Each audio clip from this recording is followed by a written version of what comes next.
Go! Welcome to the Quotes and Chokes podcast, episode number 14. I'm Nick Angeloni. I'm Arut Pagosian, and our guest today is Josh the Cuddly Bear Copeland, one of the best heavyweights in the world, who will be fighting in the PFL Tournament October 5th in Louisiana, New Orleans, right? Correct. Next week. I was watching you spar. You're looking very sharp. How has training camp been? Man, I have accomplished the number one goal today, which was stay healthy.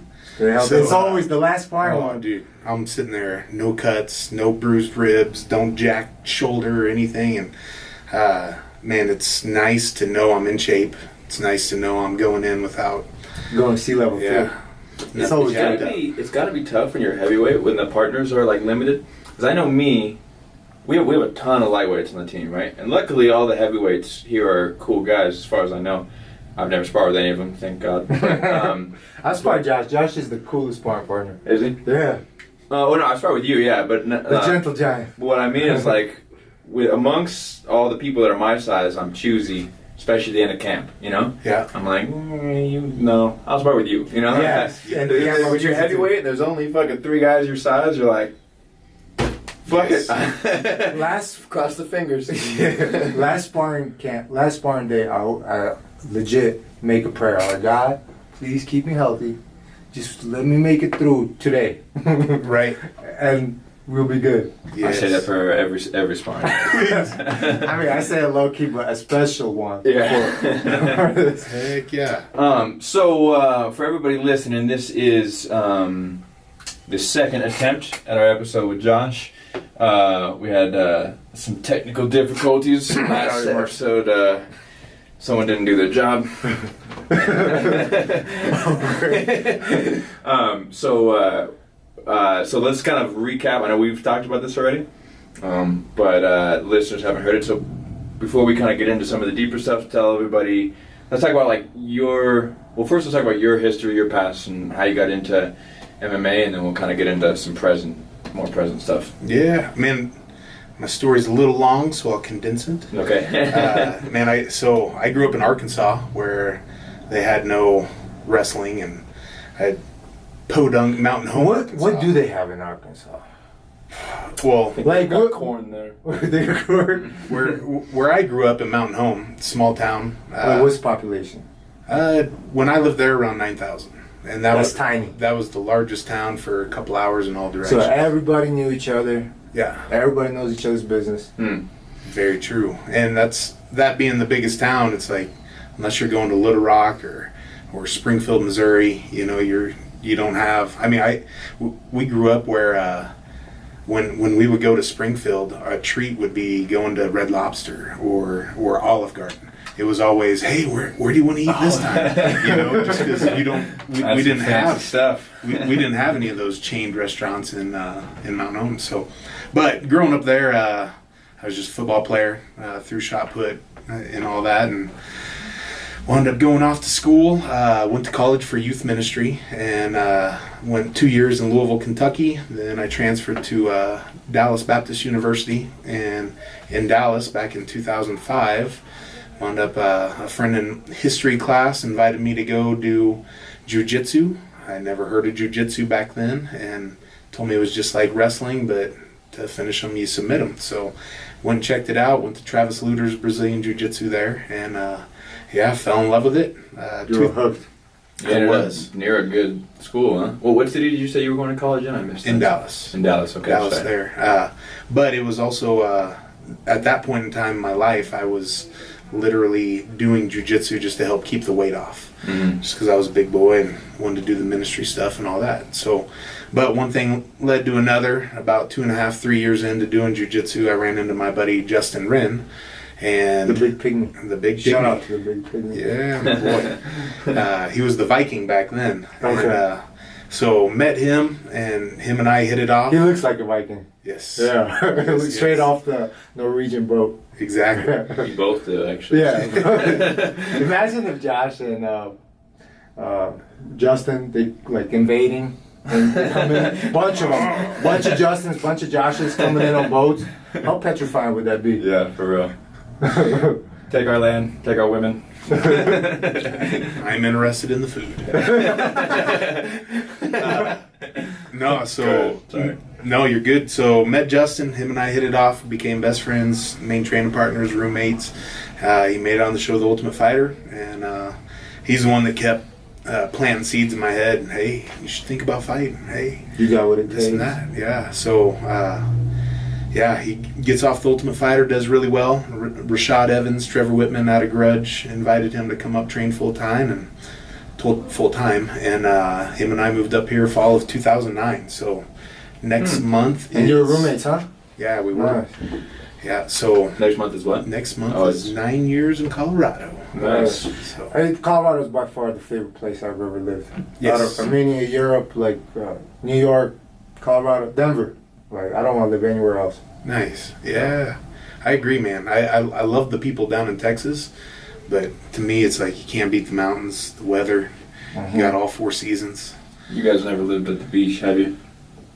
Nah. It's too Yeah, I have actually. In Estonia, but Not it's too hot, man. It's cold. Yes, Let me tell you about wherever San you Diego.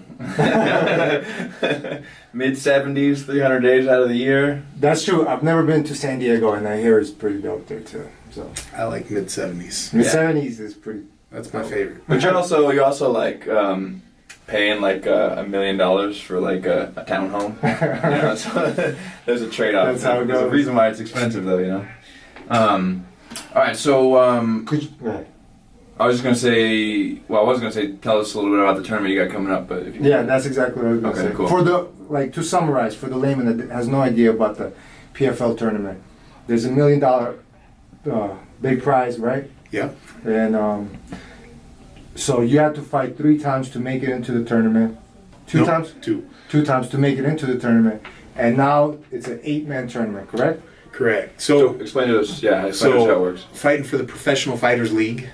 They're trying to make it like any NFL, NBA, anything concept. where you have the regular season, then you have your playoffs, and then you have a championship. So since we got started late this year, and from what I understand, maybe I believe next year there's going to be 3 fights to make it into the to the postseason. But this year we got started in June, so we had 2 fights, June, July, and then in those two fights you earn points. You get 3 points for a win, 0 for a loss. You get an additional 3 points for a first round finish, 2 points for a second round, 1 point for a third. So you can earn a total of 6, 5, 4, 3 points for the victory.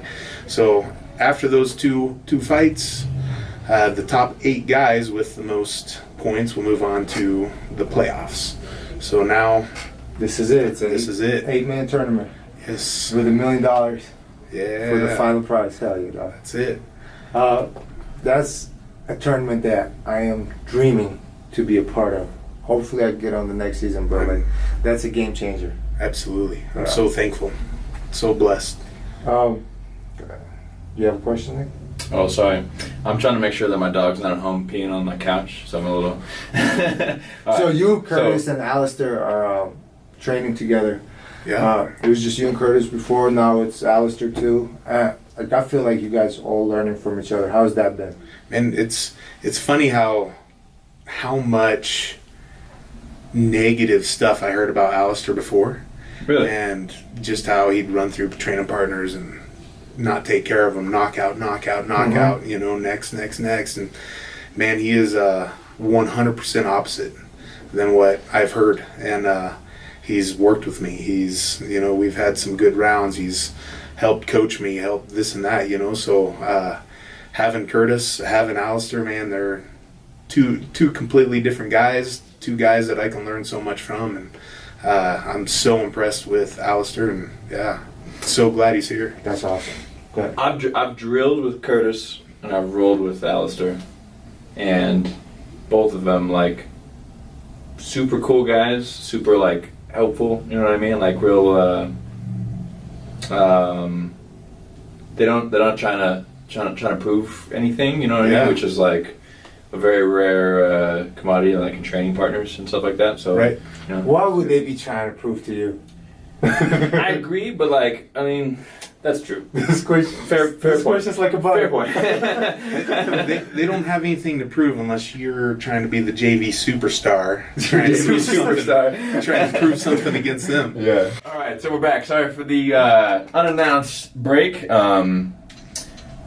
Sometimes your wives call you in the most inopportune times, and then they don't want to get off the phone for 5 minutes. You gotta say I love you 3 times. So cut the conversation. But they're worth it. Yeah, that's true. That's true. Are you married, by the way? I am. Nice, cool. How long have you been married? 6 years. Oh, cool. Awesome. Yeah. Got a little 5-year-old boy.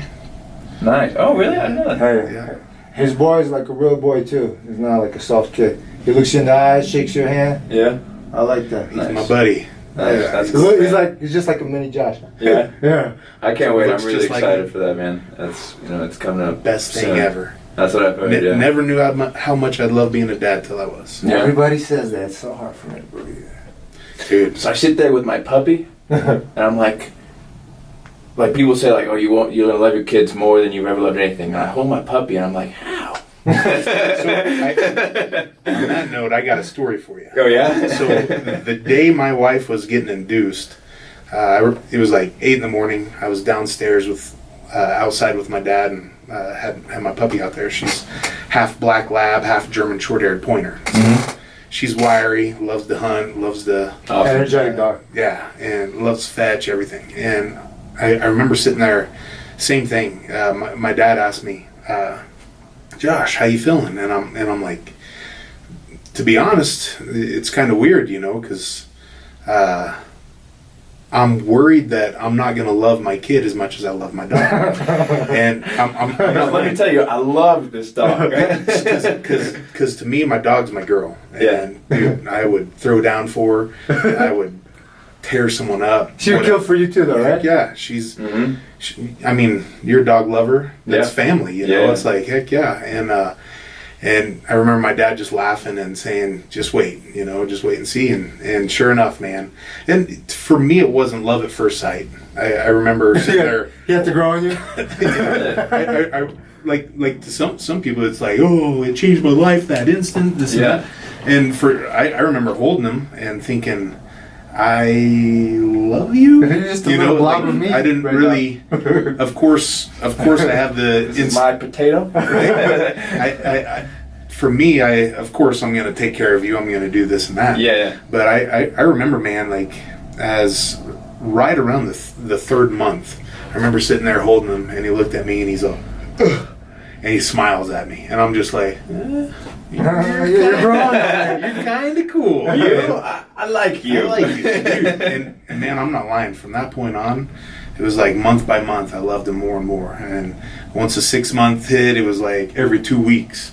Just I got to know him more. And I'm just like, So his personality come through, yeah? dude. And the love, it's crazy how the love keeps growing. And what I'll say is, one thing that's blown me away is how every relationship you ever get in gets old. Every new car you get gets old. Every new house you get gets old. This is the first thing in my entire life, first relationship, first thing in my life that over 5 years later, it hasn't gotten old. Like I literally desire to be there when he wakes up. I want to be there when he goes to bed. Like everything about it I love it. And it blows me away. It blows me away. And and it's the whole thing. You don't know what you have until you have it. Yeah. You don't know what you had until you lose it. This and that. And man, dude, I'm so That's That's dope. I awesome. love my boy. It's really cool. Yeah. It makes me want to get some girls pregnant. I'll get started tonight. Now that you mention it, I'm on it. I gotta see what this is about. At least practice, You can't practice, fool. That's not. Practice. You know what? This one didn't go so well. Practice round. Practice round. You can't do that. All right. So actually, that kind of leads in towards. It's kind of opening up what I think is probably a little bit of the answer to the question. One of the questions I was going to ask you, which is, last time we talked about living a life not about yourself, right? That was, I think, the phrase that you used. So, for a lot of people, it's hard to imagine. It's hard to imagine fighting and the life of fighting being that. So kind of like explain, and I think I know what you mean, but explain to a lot of people what that means to you, and also like what that looks like to you, like how you do that within this realm, you know? Yeah, I mean, so the first question was what? So what does it mean to live a life not about yourself? You know And what I mean? for me, it's like everything, you know. You grow up, go through Christmas, and back then it's about you, you know. And your parents tell you, oh, one day, you know, it's better to give than receive. And you're like, blah, blah, blah. Yeah, where's my toys? You know? and you can't comprehend it at that point in time. But as we all grow up, you start to learn, wow, it is better to give than receive. You know, I forget who it is. One of the motivational tapes I've listened to, they talk about one of the most selfish things that you can do is give. Mm-hmm. Yeah, I read that. You know, it's like, because the rewards and the joys that come from giving is so much more than just taking. And for me, it's, man, I'm 35 years old now, and it blows me away how many conceited or selfish people there are, you know. And I've come up with a saying where, you know, you don't contribute to life until you realize that life's not about you. And to me, it's so true. Once we realize life's not about Josh Copeland, then I can actually do something towards. Takes the pressure off too. Yeah, A true. little bit, right? It lets you relax. Yeah, and man, it's, for me, I want to give. You know, I want, when I win, everyone wins. Mm-hmm. And dude, it's to live a life not about myself, man. That's I don't know. I want whoever I come in contact with to, you know, be better people. You know, Yeah. I want the difference. I remember when we first met, Josh, back in Muscle Farm. Yeah. You took we had just met, and you took solid half hour.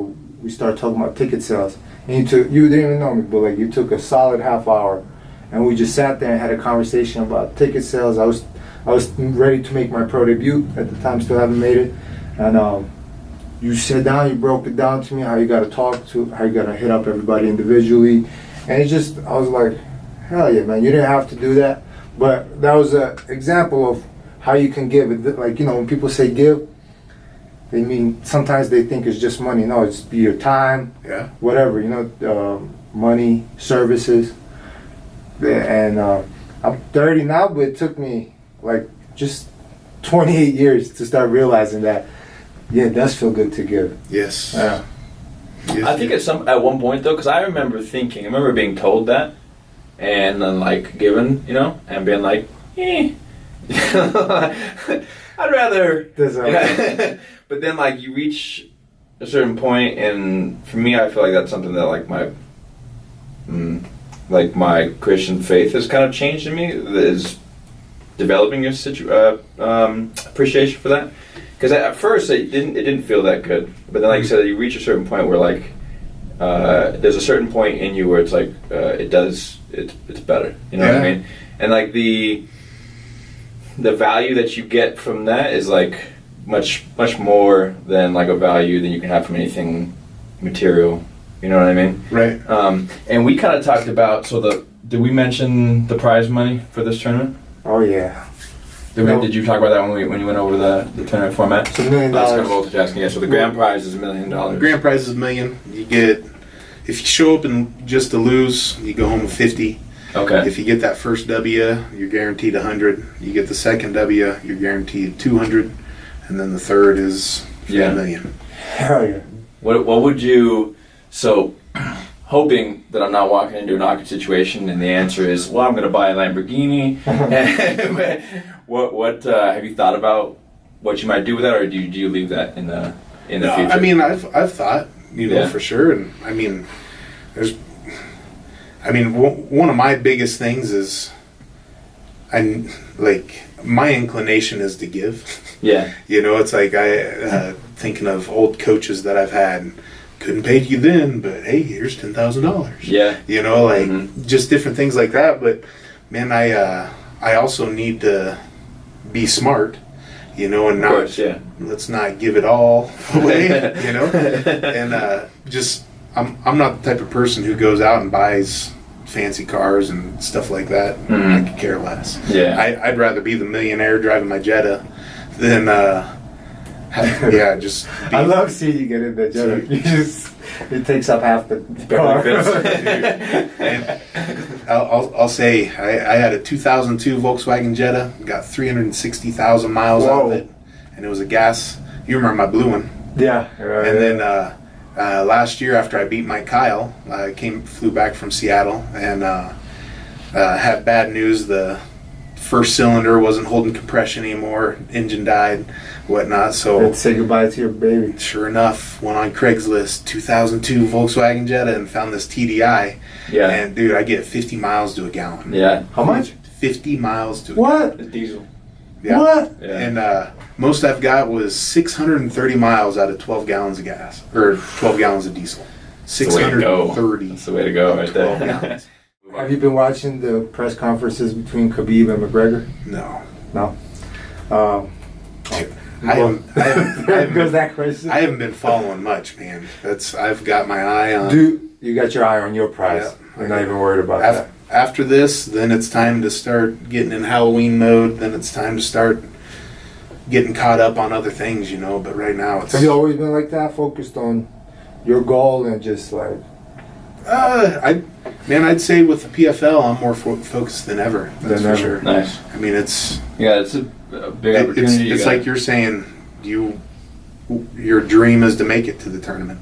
Yeah. And the way that I fell into it, just being in the World Series before, you know, they get bought out, this and that, whatnot, and man, it's a position where I count my blessings. Mm-hmm. You gotta take full advantage of it. Yeah, why? You have to honor it by giving everything that you Let's have. not waste it. Yeah. Yeah. Let me ask you this: like, you being such a nice guy, and I mean that in a positive way because I feel like nowadays, for some reason, that has a negative. That can mean The new negative. nice. I don't mean it. The new word is kind. Kind is better. Yeah. Words always change. What are your emotions like when you go fight? Do you flip a switch, or do you just kind of still go in there with the same feelings, same mind? I'll say, like, it's funny when people meet me and they're like, and they don't know I'm a fighter, and I'm just big goofy Josh, and hey, how are you? You know, just. And then they find out, and then they're like, I can't picture you fighting this and that, you know, and for me, it's like, the best way I can describe it is, I'm a man and I like competition, and I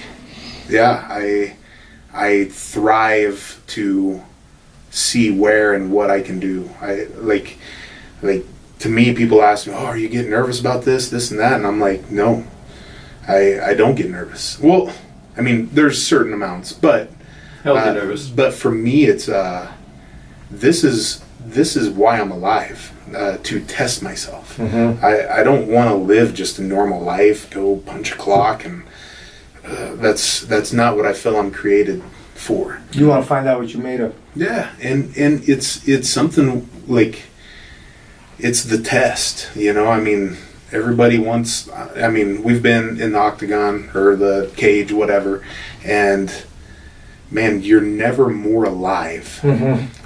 Every sense is going. Everything is going. You know, and people pay a lot of money to have those kinds of feelings. And man, when we're in there, everything's going. Everything's it's the ultimate reality. Yeah. Yeah. And go. Yeah. I was gonna say that you strike me as somebody like me. Like, I've never had any malicious feeling towards my opponents. Honestly, the opponents that beat me, the opponents that I've beat, doesn't matter. I am an obligatory fan of them. But after we fight, like, to me, I have ultimate respect for them. Probably more respect to my opponents than most other people, because we're sharing this moment where, like, we're going to battle, and there's nothing more pure than a battle for me. So I don't get how you get. I mean, maybe I just haven't been in that situation, but like, I think it's unnecessary to have those negative feelings. Like, one thing is to put on the show and, you know, have fights, but deep down, I bet you even guys like McGregor, they have that respect for their opponents. Absolutely. Because, like, you fighting, you know? Like, if you're already engaging in battle, then how can you not respect your opponent? Right. It's funny how many people like actually buy into like the trash talking and stuff that happens for major fights, and the people are like, no, these guys They actually really hate each other. You know, it's like, all right. And then they're hugging afterwards. Right, yeah. Like Did you hear it? that split second after, with that split 10 seconds after the fight ends, you see the true emotions of the fighters. Mhm. Like, how they act right when that fight ends is how they really feel towards each other. Yeah. You know? And how rare is it that you see still hate after it's done? Very rare. Right? Yeah. It's like, it never happens. It's very genuine, authentic respect that they show each other because they just share that moment together. That's what I was gonna say. When you said that you've never had like malicious, like negative feelings towards your opponent, I would say the only one that I did was I had an opponent, like after the fight, went to like shake his hands. He was a like, dickhead. yeah, and I was like, whatever, you know. Yeah, he created that. Yeah. You didn't have that initially, right? Yeah. He created that. Did you see? He manifested that. Did you see? I forget where I heard this. George St. Pierre was talking about how when they were, when he was fighting Bisping, and Bisping was talking all this crap, and they ran into each other in the bathroom. Did you see that? He was sitting there just like, oh yeah, like I just got the new Range Rover, this and that, and they're like bullshitting and laughing, and then Michael Bisping goes to walk back out, and he's like, all right, game face, flips him off, and then he walks outside because there was cameras outside. Right. That's nice. Well, and just like the guy that didn't shake your hand, to me, Even him, deep down, he has respect for you. Yeah. He has no choice. You just beat his ass. Well, to me, it's like the guy that didn't shake your hand. It's a guy who hasn't realized life's not about him yet. Yeah. You know. And He was a very young guy, and that's kind of what I chalked that up to. Because I just feel like he hasn't learned that yet. Yeah, respect, definitely. man. So the other day, the guy I fought last, he posted a picture of him with both hands broken, and he beat me. My last fight, he beat me, and then he made a post. But he shouldn't have. Huh? But he shouldn't. He shouldn't have. He got lucky. You're welcome. Of course. But, he had the picture of his both hands in the cast in the hospital, and then a picture of him with his hand raised in our fight. And he's like, this is what just 2 years ago, both my hands broken. Now I beat a very game opponent, very tough opponent, whatever. And honestly, when I saw that picture, I liked it right away. And the feelings that I have for him, even though I was the guy that he beat, the feeling that I have for him was like, good for you, man. Respect. Like, a sincere respect. Like, you come back from that and you win. Even though it's me, I get it, but I could separate that. Yeah, you know? absolutely. Also, if you like have a sense of like security or self security, like that you don't when someone beats you, it's not like oh man, like do I suck? Yeah, it's more like, that's true. Congrats to you, because I'm pretty good. Yeah. Yeah, you're right. Yeah, you're right. That's exactly what I it am is. pretty good. So we're coming up on the time. Do you have anything you want to add, or do you guys have anything you want to add? I do, Josh. For somebody that hasn't even had an amateur fight yet, and they're coming up, what advice do you have for them? They want somebody that wants to fight. They haven't fought yet. They're getting into training right now, and they have all kinds of dreams of becoming a fighter, but they haven't had their amateur fight yet. What advice would you have for them? Be patient. Mat time. Be a sponge. Watch it. I don't know. Be patient, man. Be patient. Be a sponge. And don't jump into being pro too soon. Yeah. Too many. Like I remember listening to Todd Duffy back in the day. He's sitting at the very old grudge, and I remember him telling me, he's like, man, one thing, if I could do it all over again, I'd go amateur and I'd fight every weekend what I could, because he basically jumped straight to the UFC. No experience, and man, you can't make up for that time. You can't make up for that experience.